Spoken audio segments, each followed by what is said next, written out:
नमस्कार, मैं हूं आपके साथ अंकिता पाल। बुलेटिन की शुरुआत करते हैं। बल्लभगढ़ के ऑडिटोरियम में वंदे मातरम के 150 साल पूरे होने पर जिला स्तरीय कार्यक्रम का आयोजन किया गया है, जिसमें बल्लभगढ़ के विधायक और पूर्व कैबिनेट मंत्री मूलचंद शर्मा मुख्य अतिथि के रूप में शिरकत की। जहां कार्यक्रम की शुरुआत दीप जलाकर की गई, तो वहीं इस मौके पर प्रधानमंत्री नरेंद्र मोदी का लाइव संबोधन हजारों लोगों ने सुना है। इस दौरान कार्यक्रम में देशभक्ति के गीतों से ओतप्रोत सांस्कृतिक प्रस्तुतियों ने सभी को देशभक्ति के रस में डुबो दिया। वहीं विधायक मूलचंद शर्मा ने कहा कि इस ऐतिहासिक दिन को पूरे देश में गर्व और उल्लास के साथ मनाया जा रहा। इस प्रकार के कार्यक्रम में युवाओं में देशभक्ति की भावना जागृत होती है।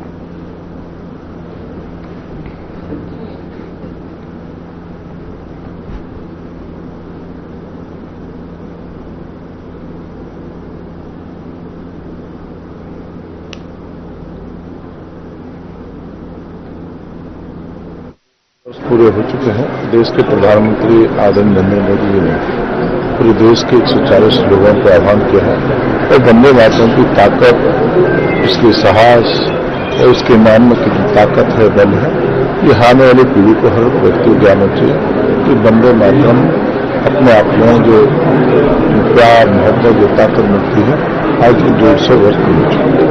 युवाओं के लिए क्या संदेश देना चाहिए? वंदे मातरम ये 150वां वर्ष पूरा हुआ है। ये नौजवान सबके लिए तो वंदे मातरम से उनकी ताकत एहसास कराता है और देश की ताकत का एहसास करके आने वाली पीढ़ी को इससे ज्ञान देना चाहिए। सर, बिहार चुनाव शुरू हो चुके हैं, लेकिन जिस तरीके से बहुत तरीके के जो आरोप लगाए जा रहे हैं विपक्ष के द्वारा, कैसे देखते हैं? क्योंकि हाइड्रोजन बम भी बोला है। जिनके हाथ के रंग के मैदान में लड़ना नहीं होता वो धरने में बैठ जाते हैं। ये जो मेरे मित्र हैं वो हर जगह चुनाव में जो उनकी हालत, चाहे हरियाणा में हो, चाहे दूसरे प्रदेश में हो, बिहार में होने वाली है, उनकी बहुत बड़ी गत होने वाली है। इसलिए इस तरह के बयान देते हैं।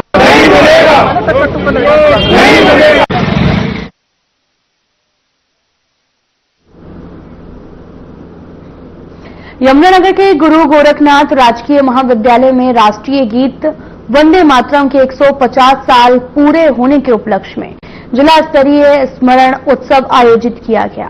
इस कार्यक्रम का शुभारंभ कैबिनेट मंत्री रणबीर सिंह गंगवा और साथ ही विशिष्ट अतिथि डॉक्टर कमल गुप्ता ने मां सरस्वती और भारत माता की प्रतिमा के समक्ष दीप प्रज्वलित किया है।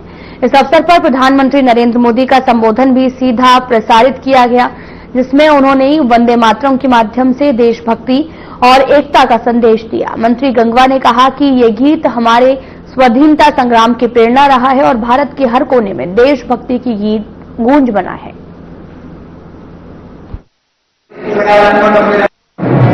आदरणीय मोदी जी का हम धन्यवाद करते हैं और हरियाणा में यशस्वी मुख्यमंत्री श्री नायब सिंह जी का भी हम धन्यवाद करते हैं कि ये हरियाणा में और न केवल हरियाणा में बल्कि पूरे देश में आज इसकी 150वीं वर्षगांठ मनाई जा रही है। वर्षगांठ तो 100वें वर्ष में भी आई थी, लेकिन 100वें वर्ष में किसने याद किया? जो समाज, जो देश, जो राष्ट्र अपने पूर्वजों को, अपने इतिहास को, गौरवशाली इतिहास को याद नहीं करता, वो कभी भी देश, समाज तरक्की नहीं कर सकता।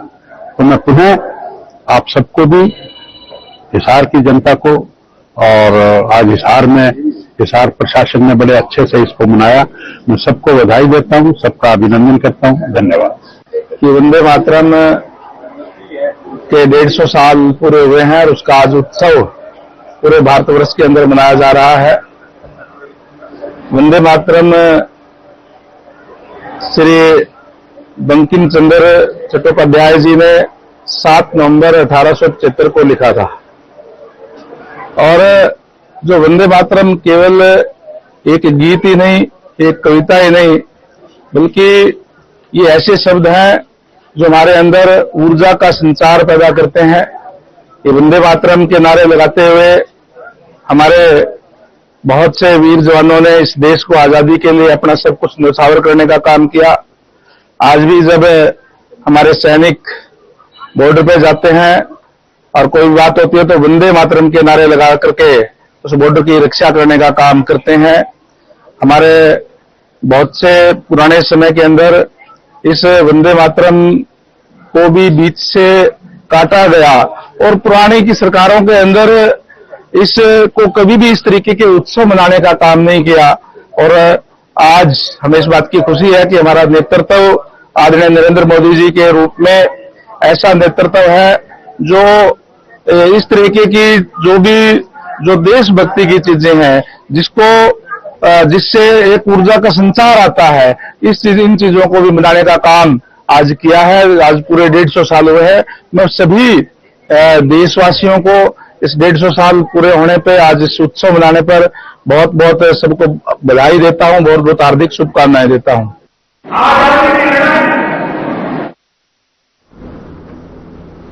फरीदाबाद पुलिस ने श्री बागेश्वर धाम सरकार की यात्रा के मद्देनजर पुख्ता सुरक्षा इंतजाम किए हैं। इस दौरान करीब 2000 पुलिसकर्मियों की तैनाती की गई। सुरक्षा व्यवस्था को लेकर संयुक्त पुलिस आयुक्त राजेश दुग्गल ने हाल ही में निरीक्षण किया। उन्होंने सुरक्षा बंदोबस्त की समीक्षा की है। पुलिस कर्मचारियों को सुरक्षा ड्यूटी से संबंधित रिहर्सल भी करवाई है। फरीदाबाद पुलिस पूरी तरीके से सजग और तत्पर है ताकि यात्रा के दौरान कोई अप्रिय घटना न घटे।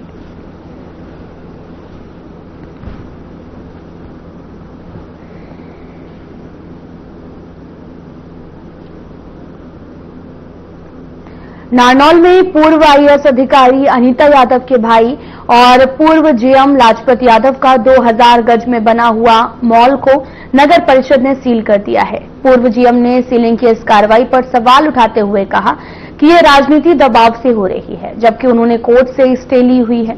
नारनौल शहर के महेंद्रगढ़ रोड पर बने नए मॉल को नगर परिषद की टीम ने बिना CLU के निर्माण करने पर सील कर दिया है।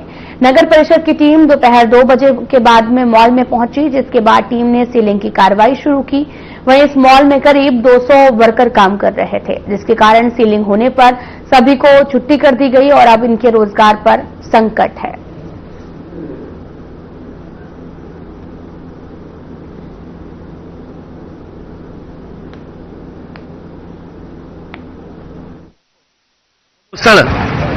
ऐसा है, इस बिल्डिंग की शिकायत थी। पहले भी शिकायत के तौर पे हमने 208 का नोटिस देके हमने इसको सील किया था। उसके बाद फिर इन्होंने सील को वैकेट करवा लिया था। उसके बाद दोबारा से प्रोसेस में लाया गया। आज तक इसका बिल्डिंग प्लान पास नहीं किया गया और इनके द्वारा जो प्रार्थी इन्होंने कहा कि CLU करवा के अब ये बिल्डिंग प्लान अप्रूव करा लेंगे, तब तक इसके लिए कार्रवाई नगर परिषद द्वारा 208 अधिनियम के तहत की गई। बहुत सी बिल्डिंग है, बहुत से नोटिस हमने प्रोसेस में है, बहुत से जवाब आए हैं। कुछ मामले कोर्ट में चले हैं। इस बिल्डिंग का भी मामला कोर्ट में है, जिसपे जो कार्रवाई हो रही है उसको हम अमल में ला जा रहे हैं। कितने एरिया बड़ी होती है ये टोटल एरिया? तो लगभग ज्यादा ये कितना स्क्वायर फुट है जी? दो बिल्डिंग का है, 1000 गज में 2000 स्क्वायर फुट है।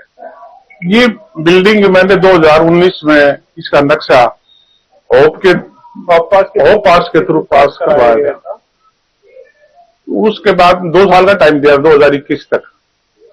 तो 2 साल पूरे होने तक मैंने कंप्लीट कर लिया था। एक ईओ ने आके कहा भाई ये बिल्डिंग है, ये गलत बनी हुई है, उसने इसको वो कर दिया था, सील कर दिया था। मैं कोर्ट में गया था, माननीय कोर्ट ने इनको डीसील का ऑर्डर कर दिया था और ये कहा था कि आप CLU के लिए अप्लाई करो, तब तक के लिए कार्रवाई करेंगे। मैंने CLU के लिए अप्लाई आज भी किया हुआ है, प्रोसेस पेंडिंग में है। नारनौल का मास्टर प्लान पास नहीं है, इसलिए CLU नहीं हो पा रहा। तो मैंने बिल्डिंग कंप्लीट कराई, नियम के अनुसार की कंप्लीट की हुई है। जैसा इसका मैंने कंप्लीशन सर्टिफिकेट भी आर्किटेक्ट से कंप्लीशन सर्टिफिकेट भी लिया हुआ है और उसकी जो नेसेसरी जो डॉक्यूमेंट्स हैं वो सारे लिए हुए हैं। 5 साल के बाद अब कमेटी ने दोबारा मेरे को 2025 में नोटिस दिया, मैंने उसका प्रॉपर जवाब दे दिया। अभी ये है, हमारा कोर्ट में भी केस है, कोर्ट के द्वारा फिर स्टे हमें मिल गया। स्टे की कॉपी मेरे पास आज भी है। और उसके बाद इन्होंने स्टे के अंदर ही दोबारा मेरे को नोटिस दिया। मैंने उस नोटिस का जवाब देते हुए इसको फोटो कंटेम्प्ट भी डाल दिया।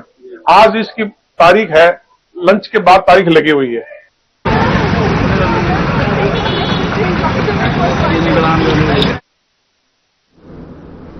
दिल्ली के छतरपुर मंदिर से शुरू हुई सनातन एकता पदयात्रा बाबा बागेश्वर धाम के धीरेन्द्र शास्त्री के नेतृत्व में 10 नवंबर को पलवल जिले में प्रवेश करेगी और हजारों श्रद्धालुओं के साथ मथुरा की ओर बढ़ रही है।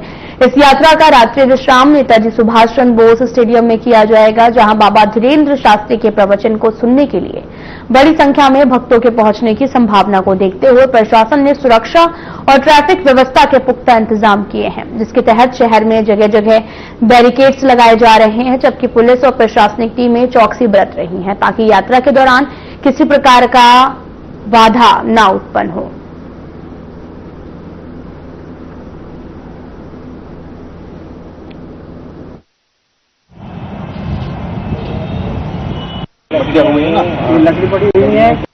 को लेकर अब तमाम तैयारियां जगह जगह शुरू हो चुकी हैं और वहीं आपको बता देते हैं कि दिल्ली में आज बाबा बागेश्वर धाम के शास्त्री धीरेन्द्र शास्त्री की ओर से जो पदयात्रा आरंभ हो रही है, पूरे हिंदुस्तान में एक नया संदेश दिया जा रहा है कि हिंदुत्व को बढ़ाना है और सबसे ज्यादा कि हिंदू राष्ट्र घोषित करवाने को लेकर तमाम अब उनके साथ लाखों लोग भी, यूं कहें कि हिंदुस्तान के तमाम करोड़ों लोग भी उनके साथ जुड़ते चले जा रहे हैं। तो उसी को लेकर अब तमाम तैयारियां पलवल जिले में शुरू हो चुकी है और उसको लेकर यात्रा जो है दिल्ली के छतरपुर मंदिर कात्यायनी के मंदिर से शुरू की जा चुकी है।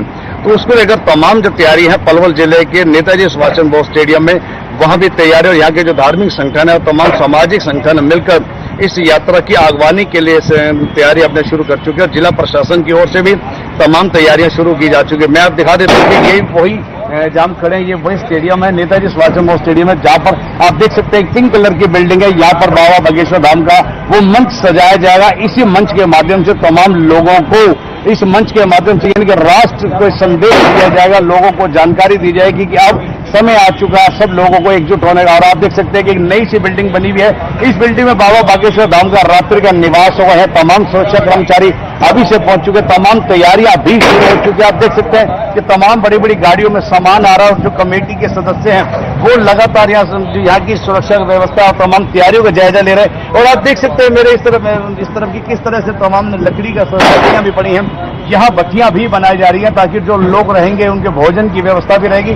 साथ ही यहाँ पर लगातार लाखों लोग पहुंचेंगे क्योंकि ये बहुत बड़ा एक विशाल ग्राउंड है। और आप देख सकते हैं कि चारों तरफ तैयारियां शुरू हो चुकी है। जिला प्रशासन की ओर से तमाम लोग यहाँ पहुंचे हुए हैं और खास करके मंच जहां से संचालन होगा उस मंच को लेकर भी तमाम तैयारी की जा चुकी है। और सबसे बड़ी विशेष बात है क्योंकि यहाँ पर लाखों लोगों की पहुंचने की संभावना क्यों ना, क्योंकि हिंदुओं के लिए जब कहीं बात आती है तो तमाम हिंदू एक साथ एकजुट हो जाते हैं। तो उसी तैयारियों को लेकर पलवल जिले में जो तैयारी पूरी तरह से जिसको असली जामा पहनाया जा रहा है और उसके बाद अब उनकी सिर्फ इंतजार है, यानी कि 10 तारीख को जब उनका प्रवेश होगा और उनके साथ लाखों लोग उनके साथ होंगे और पलवल जिले के लोग भी उनके साथ होंगे। उसके बाद यहाँ से जब एक रात्रि का यहाँ पर ठहराव होगा, ठहराव के बाद यहाँ से होटल होते हुए उत्तर प्रदेश की सीमा यानी कि कोसी और कोसी के बाद मथुरा में जाकर इस यात्रा का समापन होगा।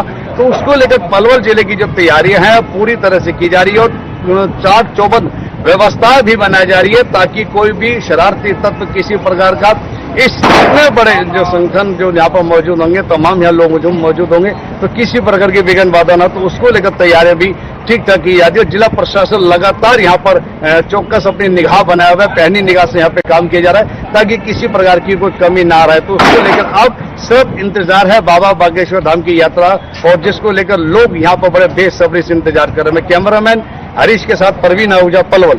लकड़ी पड़ी हुई है, टेंट का काम शुरू हो गया है। टेंट का काम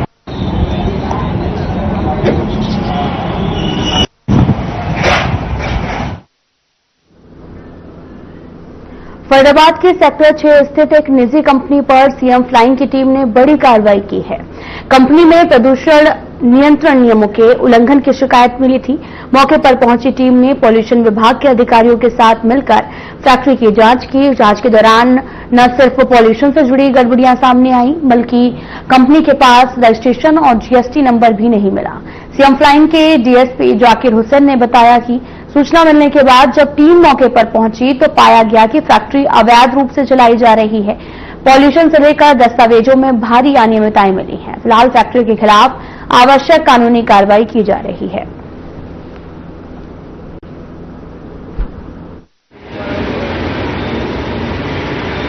उसमें सूचना मिली थी हमें सेक्टर 6 में 52 नंबर प्लॉट है जो जिसमें तेजा वगैरह खुले में खुले में बहाया जा रहा है और केमिकल को खुले में डाला जा रहा है और उनके पास पोल्यूशन से संबंधित शिकायत हुई थी।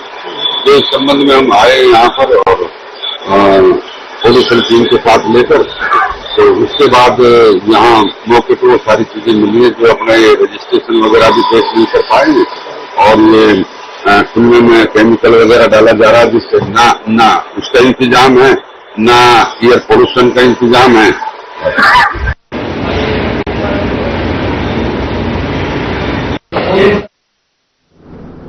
हरियाणा के हिसार में गुरुवार देर रात एक दर्दनाक घटना में एडीजीपी ऑफिस में तैनात सब इंस्पेक्टर रमेश कुमार की सिर पर ईंट लगने से मौत हो गई है।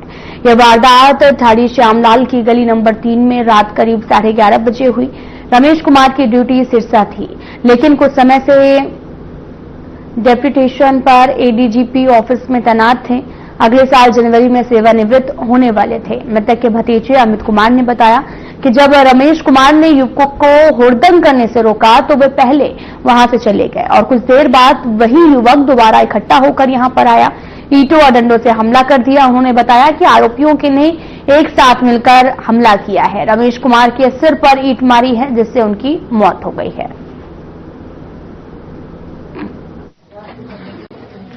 वो यहाँ पे चौक पे जी गाड़ियां रुक रहे थे जी, मैं घर पे सोया हुआ था जी, मेरे को सुनी जी जैसे मोहल्ले का आदमी है जी, हम सबसे जी कहते हैं भाई गाड़ी गुड़ी मत रोको, बहन माँ बहन है जी सबकी यहाँ पे, तो भाई गाड़ी गुड़ी मत रोको जी। वो बोला तू कौन है यहाँ पे, ऐसे ही रुकेंगे हम तो, क्या कर लोगे जी। फिर हम ये यहाँ से जी चले गए जी कह के, मेरे देख लेंगे तुमको जी। फिर 10-15 मिनट बाद आए जी, इकट्ठे हो गए जी, कम से कम 10 जने थे। वहां से ईंटें उठा गए थी और वहां से बस आने लग गई जी यहाँ से चाचा के।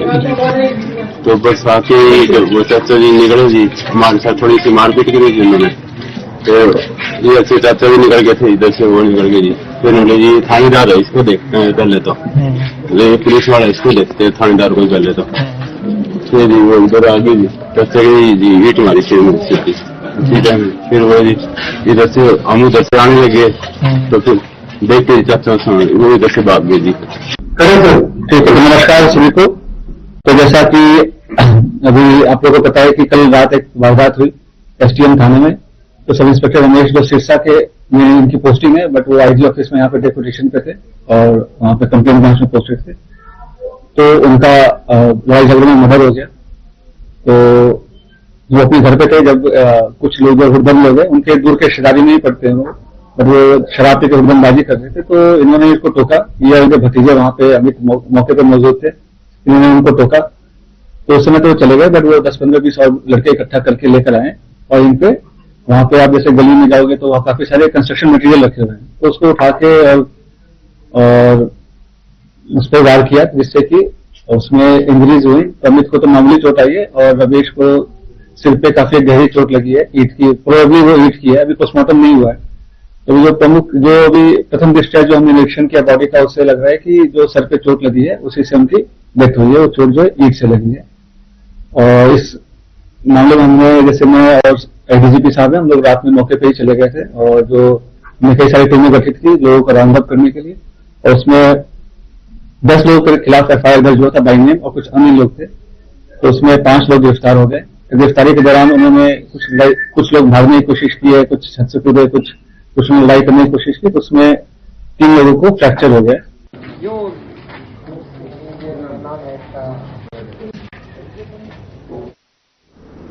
यमुनानगर पुलिस ने नशा तस्करों के खिलाफ बड़ी कार्रवाई करते हुए 1 किलो 103 ग्राम हेरोइन बरामद की है। 2 आरोपियों को गिरफ्तार किया गया है और ये कार्रवाई पुलिस अधीक्षक कमलदीप गोयल के निर्देश पर स्पेशल एंटी बर्गलरी स्टाफ ने टीम को गुप्त सूचना मिली थी। 2 तस्कर सरताज और नहीम हेरोइन बेचने के लिए यमुनानगर आए थे। पुलिस ने तत्काल कार्रवाई करते हुए दोनों आरोपियों को पश्चिमी यमुना नहर पुल के पास पकड़ा। उनके पास से हेरोइन बरामद की। आरोपियों के खिलाफ एनडीपीएस एक्ट के तहत मामला दर्ज कर जांच शुरू कर दी गई है। एडिशनल एसपी अमरिंदर सिंह ने कहा कि जिले में नशे के खिलाफ सख्त कार्रवाई जारी रहेगी, तस्करों को बख्शा नहीं जाएगा।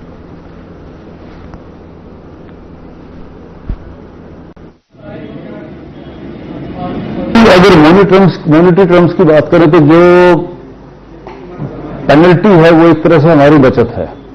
तो पिछली बार जैसे करीबन 30 लाख रुपए की पेनल्टी हमने कॉन्ट्रैक्टर पे लगाई है।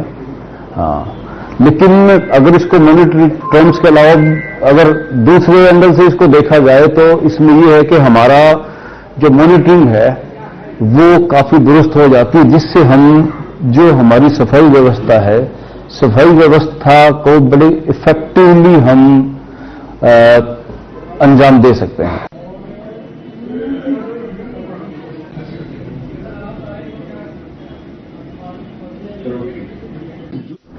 रेवाड़ी जिले के औद्योगिक क्षेत्र बावल स्थित तिरुपति ट्रेडिंग कंपनी में शॉर्ट सर्किट के कारण भीषण आग लग गई है, जिससे कंपनी के 2 ऑफिस, सिक्योरिटी रूम और रॉ मटेरियल सहित 3 शेड जलकर राख हो गई। सूचना मिलते ही दमकल विभाग की 4 गाड़ियां मौके पर पहुंची। कड़ी मशक्कत के बाद आग पर काबू पाया गया। इस आगजनी में करीब 8 लाख रुपए का सामान जलकर नष्ट हो गया है, लेकिन गनीमत ये रही कि समय रहते आग पर काबू पा लिया गया, जिससे आसपास की अन्य कंपनियों को नुकसान होने से बच गया है।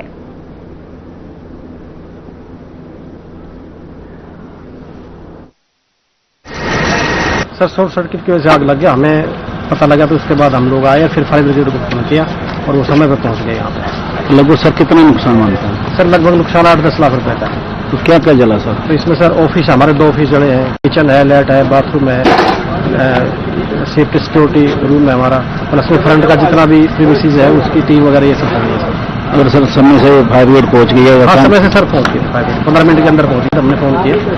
अच्छा, ये लेट हो जाती है तो नुकसान? सर बहुत ज्यादा नुकसान था, अंदर काफी मटेरियल था, इसके अंदर काफी नुकसान होता है। तो लगभग कितनी गाड़ियां पहुंची? सर 4 गाड़ियां थी हमारे यहाँ, 2 गाड़ियां आई, 2 गाड़ियां बाद में आ गई, 4 गाड़ियां। तो पुलिस वगैरह भी? हाँ, पुलिस भी टाइम पे आ गई थी सर, प्रशासन का पूरा सहयोग रहा और फायर ब्रिगेड का पूरा सहयोग रहा, सब लोगों ने मदद की। श्रीमान जी, डायल 112 से हमें सूचना मिली कि सेक्टर 9 तिरुपति मोटर्स कंपनी में आग लगी है। हम तुरंत अपने क्रू के साथ मौके पर पहुंचे और 20 मिनट के अंदर आग को बुझा दिया।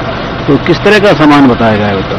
सामान में प्लास्टिक के ड्रम वगैरह थे और कोई मोबाइल का पैड वगैरह की वेयर हाउस था। तो कितना नुकसान का आंकड़ा लगा सकते हैं अनुमान? सर, नुकसान का आंकड़ा तो मालिक ही बताएंगे, बाकी हमें आग को बुझा दिया है, वो बाद में आंकलन करेंगे कितना क्या हुआ। तो आग लगने का कारण? आग लगने का कारण फिलहाल तो पता नहीं, बता रहे हैं शॉर्ट सर्किट है, पुणे से शुरू हुआ है।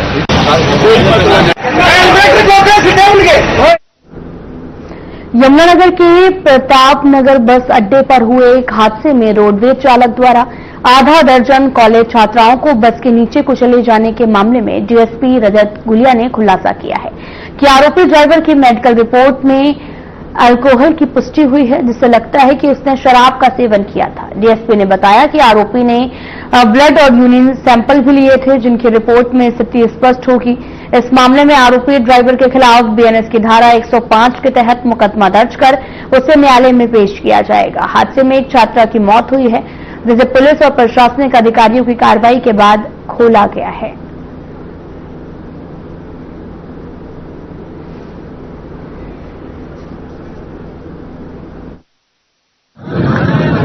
एक्सीडेंट हुआ था खिजराबाद बस स्टैंड पे सुबह, तो उसमें अनफॉर्चुनेटली एक युवती शी पास्ड अवे और 5 विक्टिम्स और थे, जिनमें से 2 लोगों को फ्रैक्चर है, 3 लोग अभी भी टोटल हॉस्पिटल में एडमिट हैं। तो उस संबंध में जब ड्राइवर को राउंड अप करके मेडिकल कराने लेके गए थे, तो मेडिकल में डॉक्टर द्वारा यह अंकित करा गया है कि alcohol like smell is coming out from every breath. तो उसके बाद उनका ब्लड टेस्ट भी कराया गया और यूरिन सैंपल भी लिया गया है।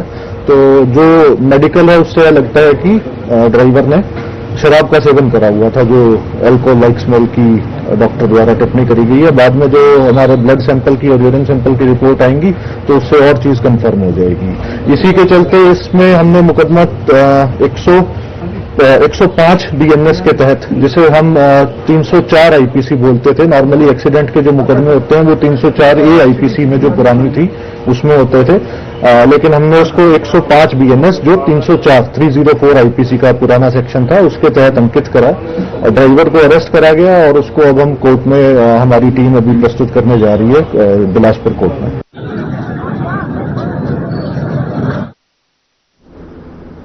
हरियाणा के रेवाड़ी में पुलिस ने स्पा सेंटर के नाम पर चल रहे देह व्यापार के धंधे पर कार्रवाई करते हुए कसौला चौक स्थित हंस रिजॉर्ट में रेड की है। पुलिस को लगातार मिल रही शिकायतों के बाद में एक डिकॉय ग्राहक भेजकर इस रैकेट का पर्दाफाश किया गया। साथ ही 9 युवतियां, कुछ ग्राहक और सेंटर के मैनेजर को हिरासत में लिया गया, जिस पर जानकारी देते हुए पुलिस उपाधीक्षक डॉक्टर रविंद्र कुमार ने बताया कि पुलिस को लंबे समय से इस तरह की गतिविधियों की शिकायत मिल रही थी।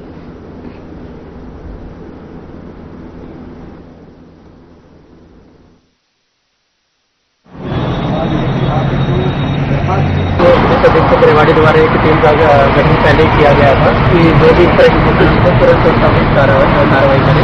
और यहाँ पे रेड करने के दौरान हमें लगभग 9 युवतियाँ जो कि हरियाणा की और हरियाणा से बाहर की युवतियाँ और उसके अलावा कुछ ग्राहक यहाँ पे मिले और मौके पे हमने जो यहाँ पे संचालक था उसको राउंड अप किया है और उसके साथ साथ जो यहाँ के और वर्कर्स को उनको राउंड अप किया है। अभी पूरे के पूरे एक के बाद संक्षेप में एक बार की पूछताछ जारी है।